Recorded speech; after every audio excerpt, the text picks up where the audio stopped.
Yeah, we've had some reprieve today, which has been very much welcomed by, I think, people in the city. But the last few days have just been horrendous. Extremely hot, high humidity, and just sort of unbelievable for June. In fact, I think it's the hottest June has ever been, like since records started in 1875. So that'll tell you how hot it's been. And like you said, it's the humidity levels that can really make the hot days seem even more unbearable, and it doesn't seem to get much cooler overnight either.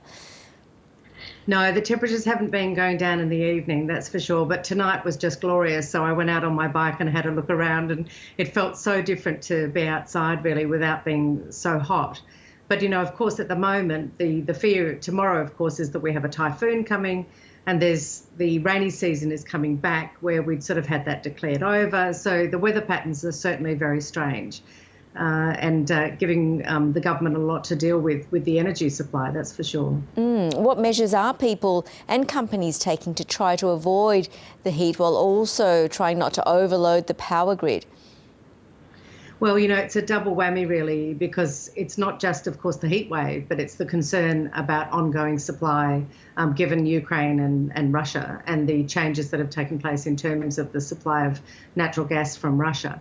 So there's a great deal of uncertainty, I guess, but the government's been calling on people to do what they can, and in typical fashion, as we've just heard from the Australians that are facing the flooding there, you know, there's a lot of resilience that's shown, but of course a lot of elderly people and young ones are very much impacted, and there has been a great number of people, in fact 6 times as many as last year, taken to hospital for heat stroke.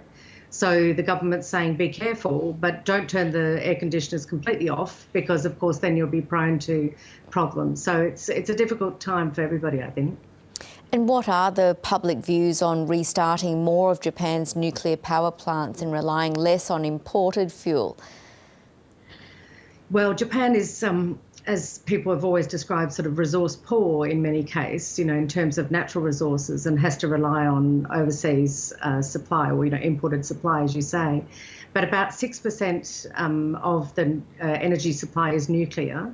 Having said that, you know, look, there's an election on Sunday, and perhaps the government will take that courageous step forward after the election results are known.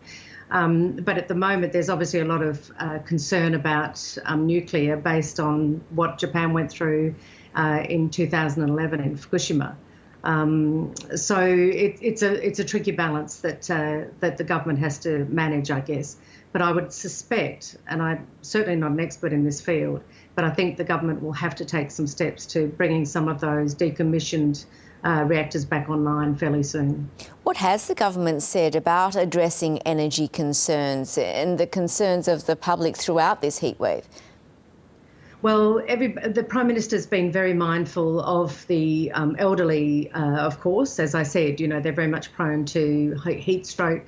There's a stoicism, I guess, with some of the elderly, where every day on the news they're calling people not to turn their air conditioners off at night. You know, I'm somewhat old, and I certainly don't turn mine off, but I think a lot of the elderly have that sort of old feeling of, you know, I don't know, maybe it's a sort of just a tradition, like a thing that they're used to, is turning it off, but it's become hotter and hotter as years go by. And so to hear the sounds of ambulances going, you sort of know that it's generally probably elderly people being taken to hospital for heat stroke. So there's a lot of, you know, everybody each year calls out to people to go and see their family members, to make sure that they've got a lot of water close by, and that now that they keep the air conditioners on. But of course there's mixed messages, because they're being told now to conserve energy. So it's sort of anybody's guess what will happen, I guess, over the next very, very hot 2 or 3 months of Japanese summer. Is the heat being felt right across the country, except, I suppose, the very northern part, or is it mainly being felt in the capital? No, right through. You know, Kyushu is about to probably see the typhoon, and they've had incredible heat. Hokkaido, which is naturally sort of free from this heat, or used to be, is actually also having a heat wave. So, you know, I've lived in Perth for several years, and people always say to me, oh, but Perth's a lot hotter. But people who come here and sort of scoff at Japanese summers succumb very quickly, I think, in the end, because the combination of the humidity and this heat wave, it really is intense, that's for sure. Well, Japan only recently opened up to international visitors. Is the heat putting many travellers off, do you think?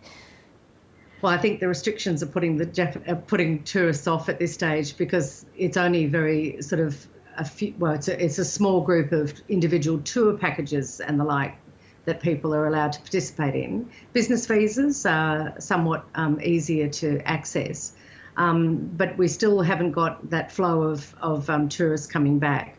That might be something that the Japanese government makes a call on after the election as well.